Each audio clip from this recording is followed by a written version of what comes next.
برای چی آفریده شده ای؟ یعنی چرا خداوند بندگان را آفرید و چرا آنها به دنیا می آیند و مدتی در این دنیا می مانند و باز این دنیا را ترک کرده می روند؟ مقصد چیست؟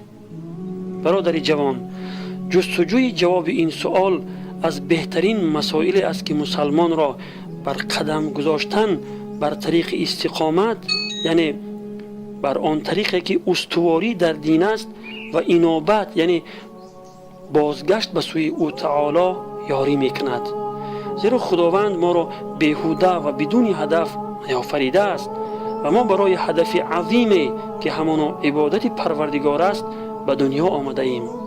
الله متعال در قرآن عظیم الشأن میفرماید: و ما خلقت الجن والانس الا لیعبدون، یعنی من انسانها و جنها را خلق نکردم مگر به خاطر آن که مرا همچون خدا و آفریدگار بشناسند و تنها مرا عبادت کنند.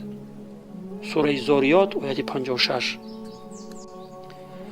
و عبادت یعنی بندگی کردن به الله تعالی تنها شامل بعض اعمال تعبدی مانند نماز، روزه و حج و غیره نمی شود، بلکه همه زندگی فردی مسلمان را در بر می گیرد که حتی بعد از مرگ نیز می رسد.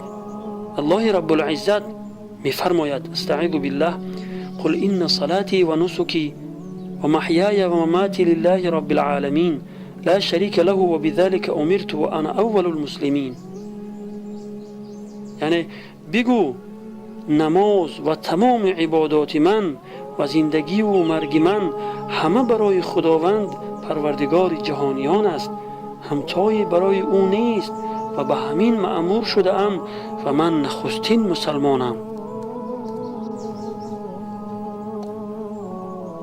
نماز تو عبادت، روزه تو عبادت، صدقه، بخشش، حج و عمره، نیکی به پدر و مادر، چشم را از دیدن چیزهای حرام نگاه داشتن، طلب علم، آمادگی برای ازدواج، خوردن و نوشیدن و تلاش برای کسب و روزی حلال و خواب را میتوان در زمره عبادتها قرار داد و این امتیاز و خصوصیت دین اسلام بر دیگر دینهای آسمانی می باشد.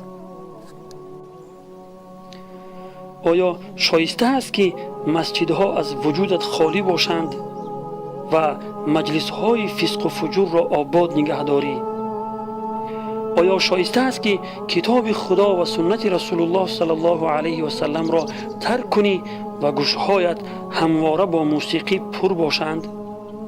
آیا شایسته است که سنت مسواک را ترک کنی و به جای آن سیگار که مسواک شیطان است را به دهان بگذاری؟